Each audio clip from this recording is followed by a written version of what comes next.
I'd like to introduce the first speaker, Lauren Dolman. And Lauren is a recently graduate from UCL, from where she had an MA in Library and Information Studies. And she's also a recipient of the Coley Prize, one of the 2 prizes that are awarded to the best students on the course for her year. And her proposal for a paper at this year's conference is drawn from the research undertaken for her dissertation. So the title of her paper is Materially Different: Can the Concepts of Library and Information Science be Applied to the Materials Library? So, to you. Okay, hello everyone. As Carla said, I'm Lauren. Thanks for having me here. So yes, I did a dissertation last summer, a very different summer to this, and now I'm on the other side to talk about it, and it was called Materially Different, and it looked at whether the concepts of library and information science can be applied to the materials library. So just to kick off, for those who may not know, but I'm sure a large section of the audience does know already, but what are materials libraries? So essentially they are collections of physical samples of materials. So things like metals, glasses, ceramics, polymers, composites. They've been around for about 10 to 15 years, very much a growing trend. And you find them in popular among design communities such as ours, such as the people we look after. I first came across them working in an academic library that also had a materials library for its students. You also find them in professional organisations and commercial companies. So as I say, I came across them in an academic library, and I'd sort of heard a little bit about them and was curious to know more. And also I thought, oh my gosh, what an amazing resource. But at the same time, I was aware of an obvious tension between them and traditional libraries. They don't have books in them. And coming kind of into it as a library assistant, having always worked primarily with book collections, I had loads of questions. So things like, what collections and services do they offer, and how do those compare to those traditionally offered by libraries? What skills and knowledge are applied by those developing and managing them? And what different approaches or disciplinary framework, if at all, do they employ in their development and management? So these all sort of came together in a broad research aim to investigate the best practices of materials libraries in the UK, and then to kind of compare and contrast that with what I've called library and information science concepts, which, just an aside, is not to say that there's a hard and fast set of rules that we use to manage a library, because of course we don't, just that there's a body of work, all those sort of things we talk about at conferences like this, that we read about, that we authorise by professional bodies, that whole body of work, is that even applicable, or is it applied? So the first thing I did, it was a scholarly dissertation, so I did a literature review. I won't talk too much about this, just to say that there's a really interesting and growing body of research about the value of materials libraries. I've heard some really interesting talks at this conference about them, and read recently there's stuff coming out all the time.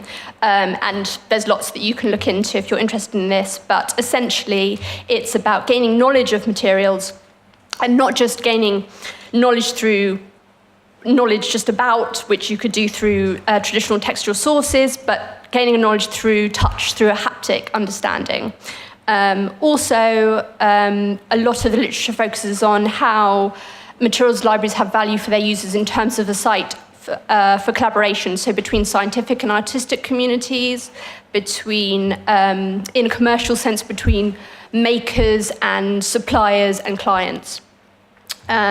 So kind of having done that research and established the value, I wanted to find out how do materials libraries harness that value in real life. So I wanted to collect some new empirical data. I decided to do this in a qualitative way, as there wasn't too much around. There are some really interesting case studies, but I wanted to get a little bit more new stuff. So I did it through interviews to get some real rich and deep data. All these cases are kind of growing up in their own institution, so they're very dependent on context. But I thought that if I got as many as feasible in the time to do it, and that are around in London, basically. And I got 6. I would find, if not a generalizable hypothesis, but maybe a relatable and transferable themes that came out of it. So I spoke to these very helpful practitioners, and I wrote all the interviews down, and then I saw what came out of it, basically. And what did I find?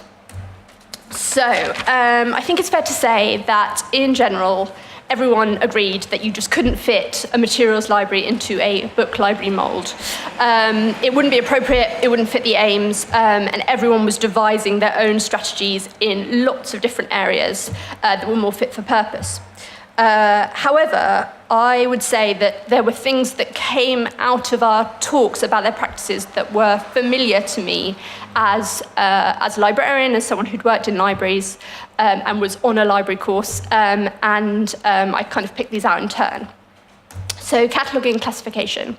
Again, in the same way as when we spoke generally, everyone agreed bibliographic catalogue records were not appropriate for materials libraries.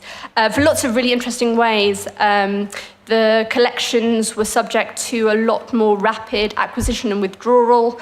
It was they were often very dynamic collections. Also, the type of properties and characteristics you would need to have as fields would need to be much more detailed. Equally, in terms of classification, a broad classification system wouldn't work.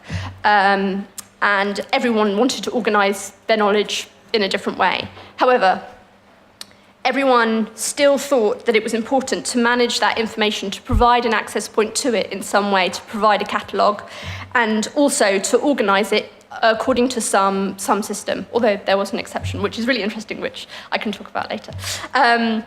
So you could argue that in terms of cataloguing and classification, what unites materials libraries and traditional libraries is actually greater than what divides them. They're trying to find a way for others to find the materials. And indeed, the focus on the users was what was prevalent throughout all our discussions. Indeed, one of the people I spoke to said that focusing on the users was her library approach to the collection.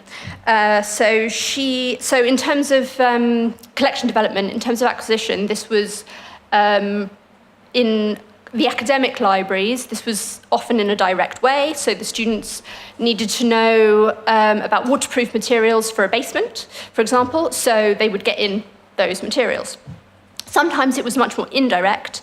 Some of the libraries, the main aim was just to provide a jumping off point, a point for inspiration, a point for maybe creating problems. But you could still see that in a way that they're meeting user needs, because as we all know, inspiration is a really, really important user need for creative communities.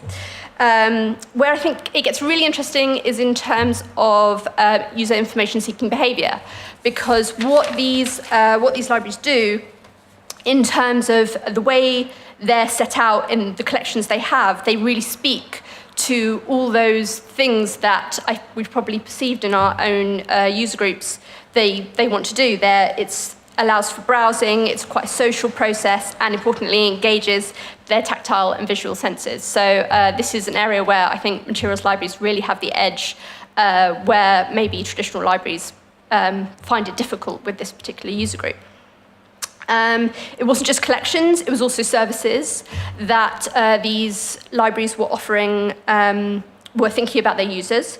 I've called this material literacy, and it's a term that's sometimes used, sometimes called tactile literacy.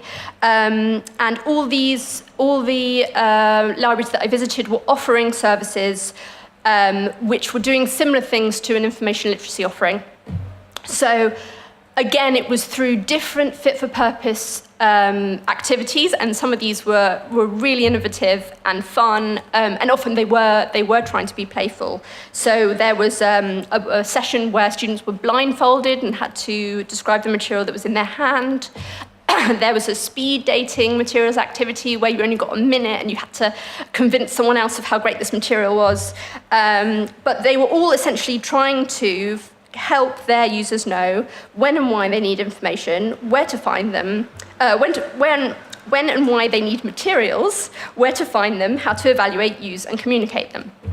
And importantly, they were all facilitated by someone, a materials librarian, a materials scientist, someone stewarding the sessions, helping that knowledge along.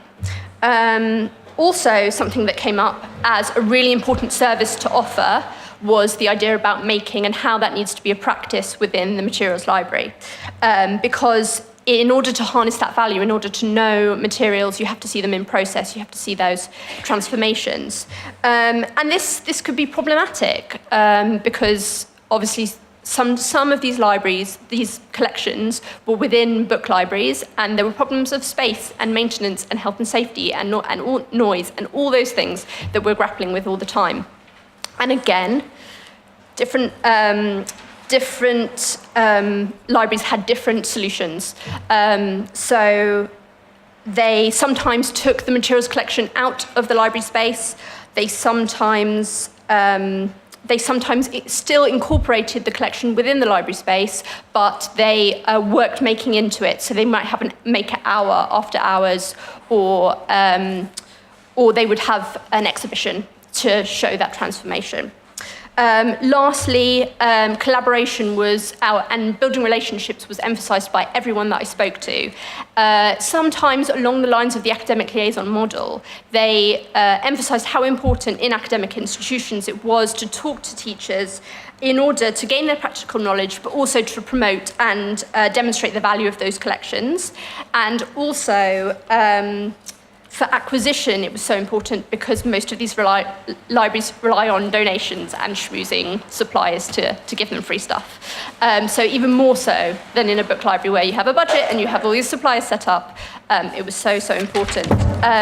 What wasn't as formalised, but I think maybe there's room for the future because it's obviously such a young model, is collaboration via kind of resource sharing with, not necessarily resource sharing, but information sharing and expertise with other materials libraries. And I think that's something that's sure to develop as materials libraries kind of grow.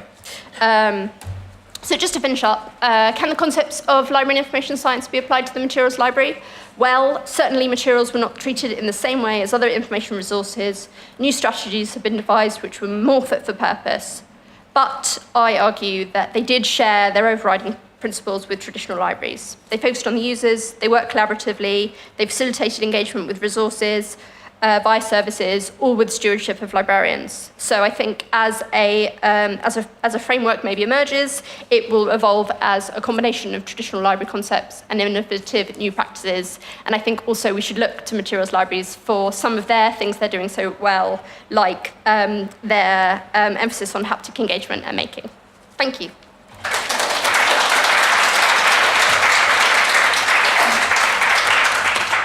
Our next speaker is James Blake, and James is being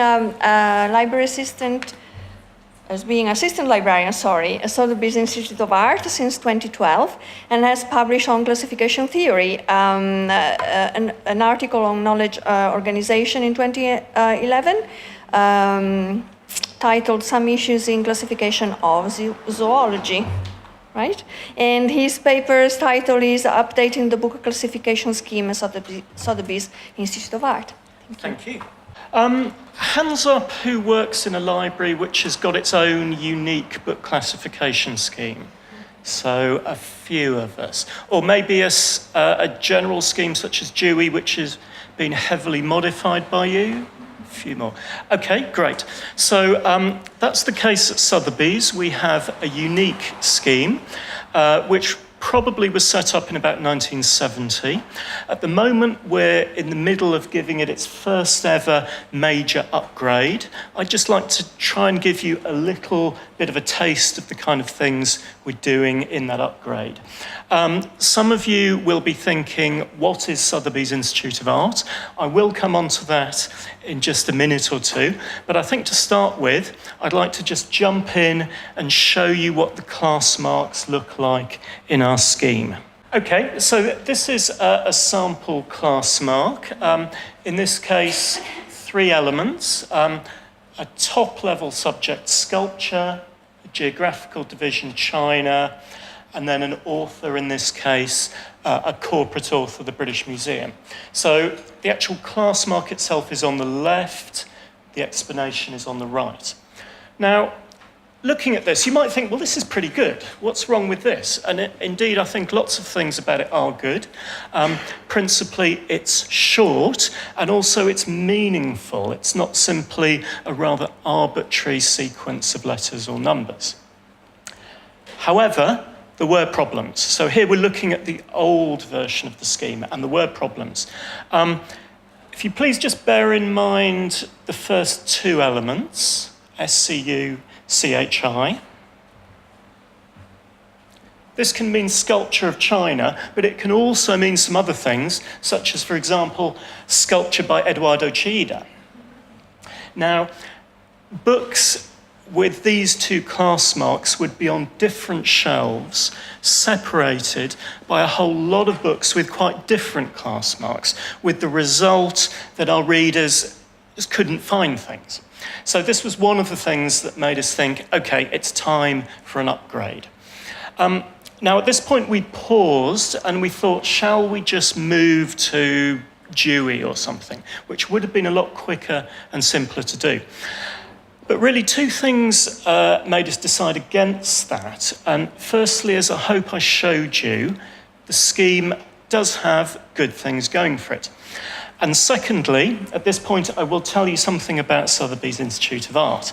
So we began as part of Sotheby's auction house, but for many years we've been independent. We're a college. We provide courses such as MA degrees. And the emphasis of these courses on the whole is not the study of art, but the study of the workings of the art world. So a little bit of a niche subject area. And therefore, we were keen to keep our own scheme so that we can make sure that certain topics that are important to us are given due prominence within the scheme. So, for example, art fairs, biennials, ethical issues in the art world finance, curating, many others. So we've got this problem here, this ambiguity. What did we do? Well, in this case, the solution seemed quite simple. Any book that's about a general topic in Asian art gets a 3 near the beginning. Any book that's about an individual artist gets an 8 near the beginning. And the other numbers we also use, for example, for different parts of the world. And this is uniform through most of the system now. So that, for example, in architecture of China will be ARC 3. A book about an individual architect will be ARC 8.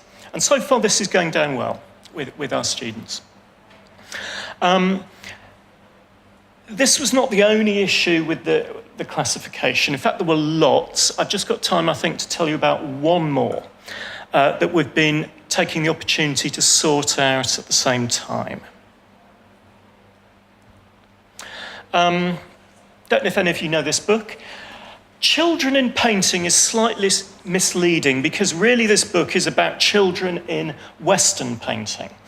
And before in our library, we didn't have a section called Western Fine Art. We had a section called Art in General, which was essentially Western art, and this book was in that section.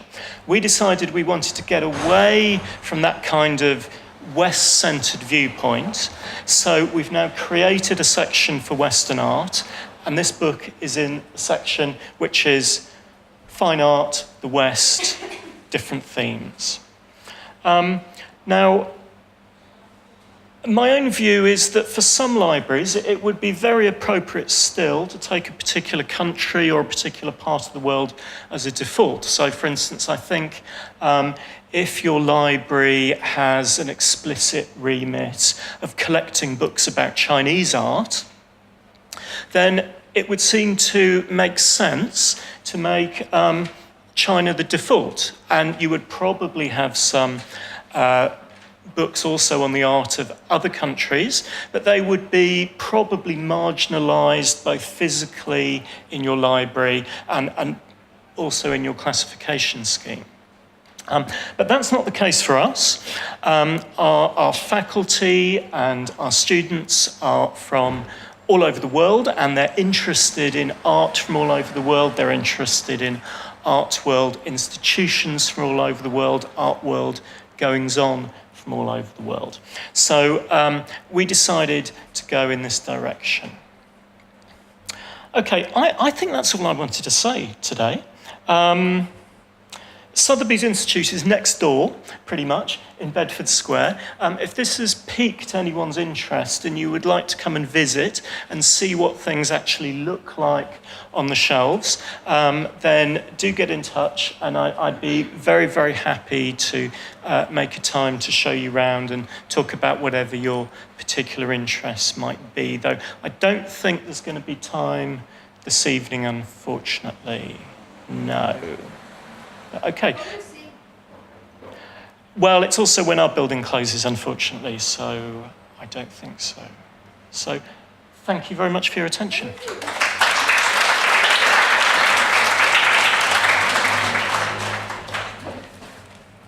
I've been to the National Art Library several times on visits, and I remember the first time I went there on behind-the-scenes tour, and I was told that the books were shelved by size. So I thought, and it's quite a substantial collection, and I thought, oh my God, how do you ever find your books?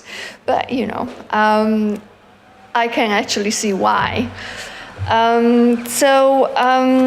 Thank you very much. Our next speaker is Lexi Frost. Yes, because, yeah.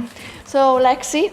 Lexi is the Senior Library Assistant at the Stuart Hall Library, so is our second speaker today from the Stuart Hall Library, which has only 2 members of staff and 2 volunteers, am I right? 3 members of staff. Oh, well, 3 members of staff. And she is particularly interested in the critical use of libraries as activist spaces, animating discussions and fueling creativity. And I can actually see how well the Stuart Hall Library fits you, because there is a lot of that happening in there.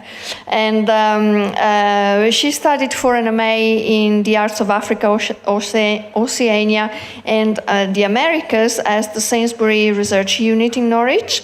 And her dissertation focused on the politics of race and contemporary visual arts. And she's currently studying for an MA in Library and Information Studies at UCL, which you probably just finished. I'm doing my dissertation now. Yeah. So the title of her paper is On Whose Authority? An Investigation into Problematic Library of Congress subject headings at Stuart Hall Library. Thank you very much, everyone. First of all, I'm sorry there is a little bit of theory in here, and I know it is way too hot for theory, so I'm sorry. Hello, everyone. My name's Lexi, and I'm the Senior Library Assistant at the Stuart Hall Library in London. I'm also currently in the process of finishing my MA, as Carla said, in Library and Information Studies at UCL. This presentation is partly based on my upcoming MA dissertation and the research that I've undertaken in preparation for it, but it's also based upon my personal observations of structural racism in subject classification and moments where the complexities of race, difference, and diversity cannot easily fit alongside the practicalities of librarianship. So the Stuart Hall Library is a special collection focusing on the work of artists of Black and Asian descent, born or based in the UK, as well as artists from Africa, Asia, and the Americas. We also hold a strong collection of critical theory around feminism, gender, sexuality, and post-colonialism. This means that a large body of the critical material that we hold in the library contains content which is covered in the Library of Congress subject headings' most biased areas, so gender, race, class, and sexuality. This makes our collection, I think, a particularly good lens through which to examine warped structures and invisible biases present in Library of Congress subject headings.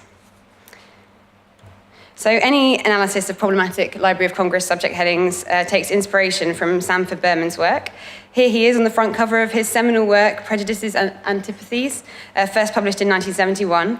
In it, Berman presented a list of biased Library of Congress subject headings, I'll call them LCSH from now on, I think, calling to attention headings which contained old-fashioned and often offensive terminology, as you can see here, and the existence of hierarchies demonstrating the scheme's white, Western, patriarchal, and heterosexual perspective.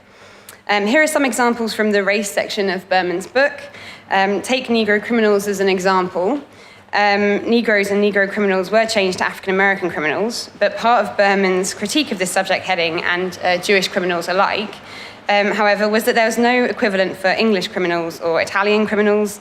There is an inconsistency here which was troubling to Berman. Are English and Italian criminals in the US sufficiently normative to be entered simply under criminals? They don't need a special subject to themselves, and if so, why not?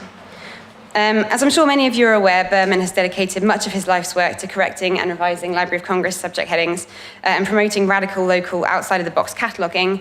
Over half of the corrections that he proposed in Prejudices and Antipathies were adopted in some way or another, but many of them decades later, and some of them not at all. And obviously, his tradition of radical analysis is continued by librarians like Hope Olson, Emily Drabinski, and our keynote speaker, Melissa Adler, amongst others. So at the Stuart Hall Library, we hold about 10,000 books, including international exhibition catalogues, artist monographs, and artist and activist zines. The library is part of INIVA, the Institute of International Visual Arts, which is a radical and evolving visual arts organisation interested in challenging conventional notions of diversity and difference and exploring the impact of globalisation on the visual arts. INIVA and the Stuart Hall Library were established in the mid-1990s with the explicit mission of bringing artists from diverse backgrounds into the mainstream, where they had been consistently underrepresented. So this is a list of some of the subject headings which can be problematic for our collection, and I'm sure there are many others as well. So looking at black race and black race colour, these terms are ambiguous. I had a look at the books which have been assigned these headings at the Library of Congress, just to see how it had been applied, and it seems to include works about colorism and historical theories of race science. Black race, colour, and black race as terms are not sufficiently descriptive to express the pejorative subject matter of these theories. Moreover, the wording of this heading suggests that black race is a scientific and therefore objectively true construct, which it is not. For blacks in motion pictures, the scope note reads, "Here are entered works on the portrayal of blacks in motion pictures. Works on all aspects of black involvement in motion pictures are entered under blacks in the motion picture industry. Works on specific aspects of black involvement are entered under the particular subject, actors, black, etc." The heading Blacks in Motion Pictures, which used to be Negroes in Motion Pictures, unites films like Gone with the Wind with films like Isaac Julian's Frantz Fanon, Black Skin, White Masks, which is explicitly about decolonization and the black body. There are many ways in which race and black experiences have been explored in historical and contemporary films. When black artists like Isaac Julian and Sonia Boyce explore its role and agency in their art, is blacks in motion pictures an appropriate subject heading for this complex and racialized concept? Similarly, minorities and minority artists are difficult terms because they transform people into outsiders. The terminology excludes them from common ground within the majority. People of colour are not the minority in the world, but racial constructs place them at the margins of predominantly white Western communities, assumed by the scheme to be the norm. It's really a matter of perspective. Illegal aliens is a term that the Library of Congress were ordered to use over their own favoured term, illegal immigration or undocumented migrants, by the House of Representatives in order to match the terminology of federal laws. So some of the problems with, and this is the theory bit, I'm sorry, some of the problems with biased subject headings come from the assumption that it's even possible to make a neutral knowledge organisation system. When creating subject headings, Library of Congress cataloguers continue to be advised to choose the most neutral terms. However, Cutter, the grandfather of LCSH, also recommends that cataloguers choose the words which are in most common use. Are the most commonly used terms neutral? Think back to the headings Yellow Peril and Negroes in Motion Pictures. How is neutrality being assessed, and from whose perspective? Cutter instructs cataloguers that strict consistency in a rule and uniformity in its application sometimes leads to practices which clash with the public's habitual way of looking at things. When these habits are deeply rooted, it's unwise for the cataloguer to ignore them, even if they demand a sacrifice of system and simplicity. Hope Olson points out that in only specifying a singular public here, so the convenience of the public, not multiple publics, Cutter is assuming the universality of his readers. We can safely assume that the readership in the late 19th century Cutter addressed was white, male, Christian, American, and heterosexual. The world may have changed, but it hasn't changed that much. If we look at the list of subject headings on the previous slide, we can see this in action. Arts which are not ethnic are just arts. They lack ethnicity and are presumably the white norm. White American artists who are not African Americans are just artists. There is a heading for artists with disabilities, but no equivalent term for able-bodied artists.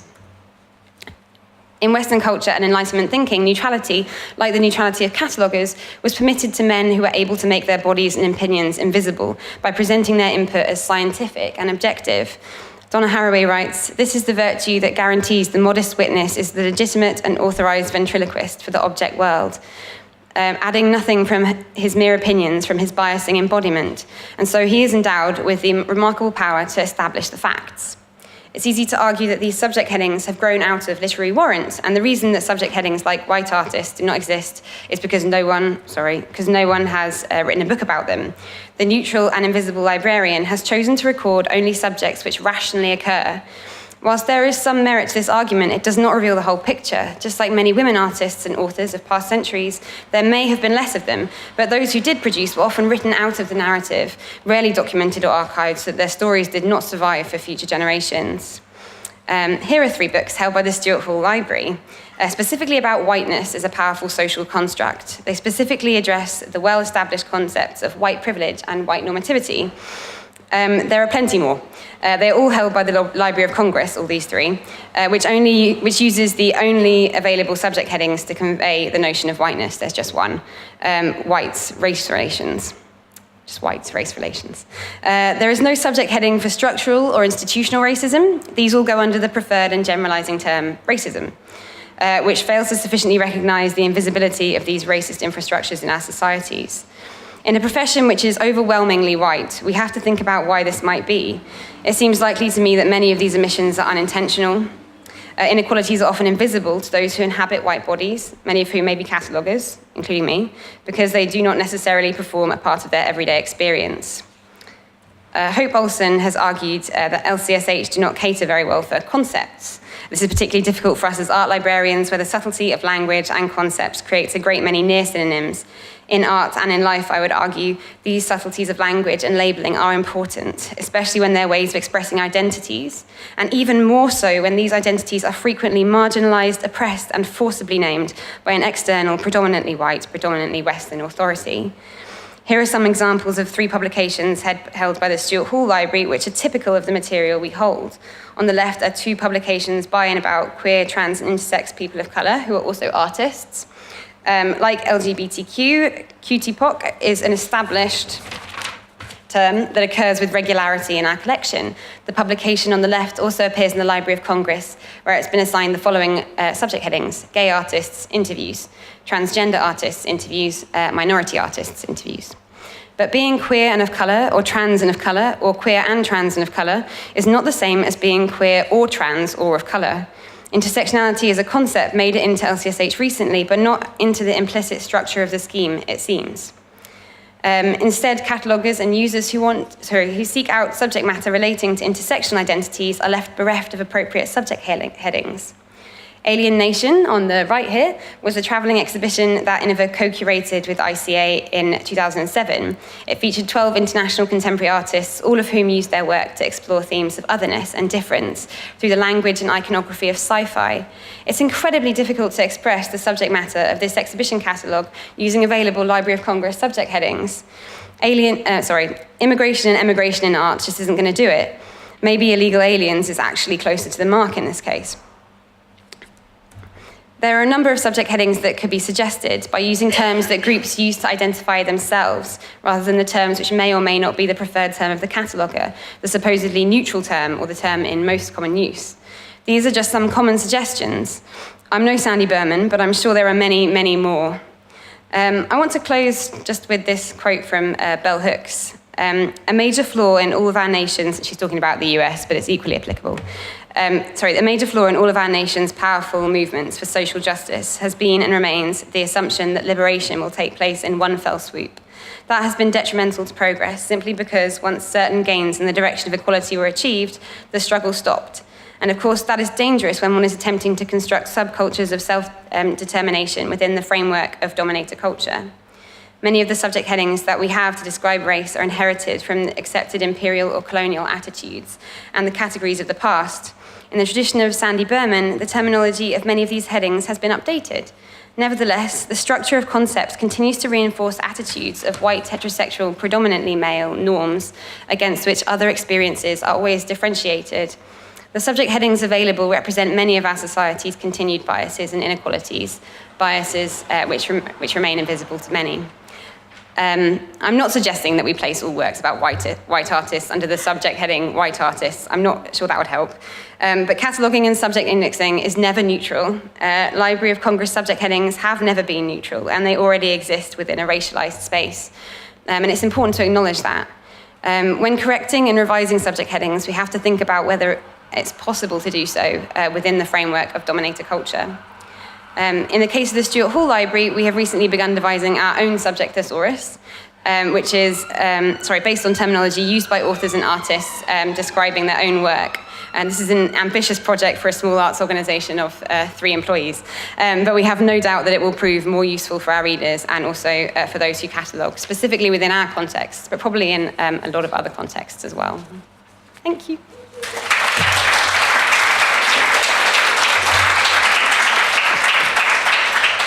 The thing that really, in different ways, all of the presentations have in common is the problem of classifying in a way or another. And I've always been fascinated by the problem of taxonomy, really, because whomever does the naming is the people who think that they are in charge, or at least dominating in some way or another. And I remember when I was a library assistant doing cataloging using Dewey, how much discrimination there was in Dewey, and many of the headings in Dewey were totally inappropriate for our special collections. Yeah. I actually have a question that I wrote down earlier when Lauren was doing her presentation. Do you think, because you've done library school quite recently, and my time was a long time ago, so things definitely have changed now, but I was wondering whether, because there is this resurgence of interest in materials libraries, whether you think that maybe there should be special modules to teach classification and or management of material libraries, do you think? Because I think there's been in the past few years a lot of interest in it, but they're not new, because in the past there used to be lots of them and then they disappeared. Well, my course in general is a more general course, and then you're meant to apply your own experience to it. So I guess it's kind of in tandem. So they kind of furnish you with some kind of the general concepts that I was kind of talking about, and then you go and fill that with your experience, and that was the way forward, because obviously you've got people coming from all different disciplines, from health libraries, from law libraries. So I think maybe experience is maybe sufficient, because everyone's got their own solutions anyway. So I think maybe that's sufficient.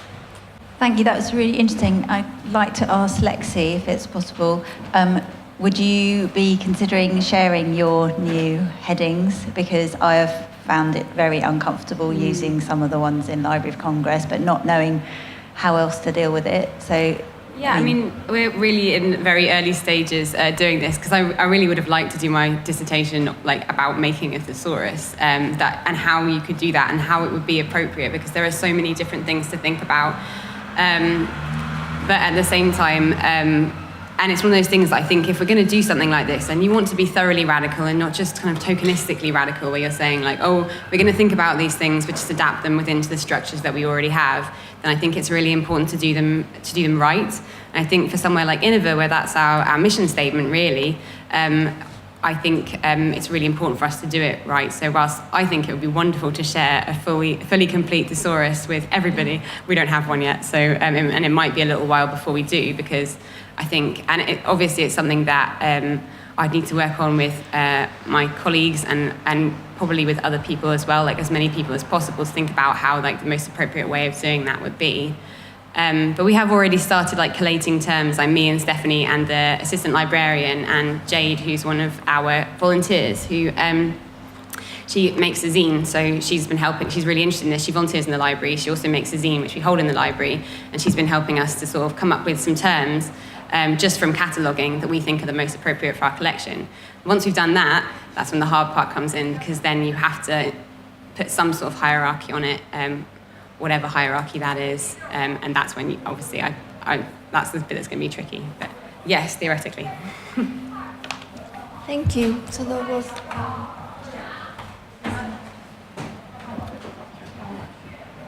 I'm from the. I'm on the management group of the Feminist Library, which started in 1975. So we devised, because of all the problems everyone knows about Dewey, we were able to get a grant, and we started with our own unique classification system, which has been used in the past by some other libraries. And we try to be non-hierarchical, actually, although I don't know how well that succeeds. I mean, I'm not a classification expert, but anyway, I mean, what I wanted to say, ask particularly to the chap from Sotheby's, is that, okay, the stuff about, women and black people and queers and so on, that's kind of obvious in a way, that you need to have a way of incorporating that into your catalogue. But our catalogue hasn't, or classification system hasn't been updated for donkey's years. And we're actually, as I'm sure you will be, is confronted with the issues of like nothing digital in our classification system, and also like sociological, things change as well, but particularly in the material sense, there's actually nothing in there about hardly anything in there actually about computers even. So I just wondered how to, that there is that necessity for, continually updating really, and I don't know how everybody kind of copes with that. Thank you. Yeah, really good point. I think, I suspect your library is probably similar size to ours. And my experience is it's kind of possible just to change things when you need to some extent. If you're in a full-scale university library, that's going to be very, very difficult. I'm also aware, having been working on this update over the last year, that I'm looking at things that people did 30 years ago and thinking, why on earth did you ever think that was a good idea? But I'm also aware that I'm probably making decisions now that, in a couple of decades, people will be thinking, who did this? So I think, we just have to accept we don't quite know what's going to be needed in the future. And I think, say, Library of Congress being so big has particular problems in keeping up with all sorts of things about the internet. Cryptocurrencies very badly, dealt with in Library of Congress, which is something our students are very interested in at the moment. So I don't think there's an easy answer, really. But digital art must have really come since the 1970s. Have you just got a whole new category for that? We already had a category which is called New Media Art, which is quite broad. I think it's probably a little bit too broad. I've consulted a lot with our faculty, so that's one advantage of being in a college library, in that we can speak to faculty and say what makes sense. And the relevant member of faculty thought that was still a good general heading, even though it includes all sorts of things, really. it's also a little bit problematic. It's probably more problematic in Library of Congress subject headings. I don't know if you use those, where again there isn't. You've got headings like computer art, which probably sounded really cutting edge in 1995, but I'm not sure it's meaningful to anyone now. So yeah, but I think these things are difficult, and I think each library just has to look at, well, what resources have we got, and of all the things we could be spending time on, how much time do we want to spend updating this as opposed to all the other positive things we could be doing? Thank you. I think any classification system is like a language, so you can actually see lots of things in any spoken language that are redundant, and you can see that in classification. So it needs to evolve the same way as any language, I guess. And I volunteered in the feminist library many years ago. I was the Sunday volunteer, and I remember about the classification system. And the classification system there was devised by leading feminists of the 70s. So maybe you need to get together the leading feminists of today to update the system, I guess. And I don't know if it might be of interest to you, but ARLIS UK in Ireland has a classification and cataloguing committee, so maybe you might want to get in touch with them and you can do something with them and maybe create a special group or something. This organization has a classification and cataloguing committee. I don't know, is there anybody from the classification? There. So, right, so maybe you two might want to speak and see if there is anything that you might want to do together. So we have a little bit of time right now, so is anybody else that would like to ask any more questions? Okay.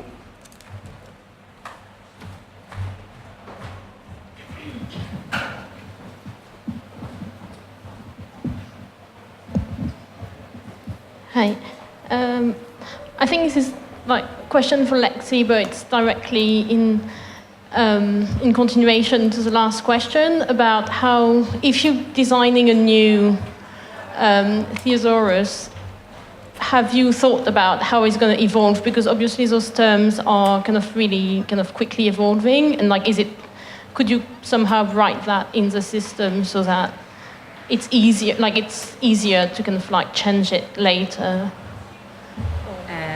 Yeah, so I think there are good things and bad things about being a small radical library. And I think maybe it might not have come across in my talk that I was critiquing Library of Congress subject headings, but also I know that they exist within their own kind of space in that they were created for a specific purpose. And that's why they are that way.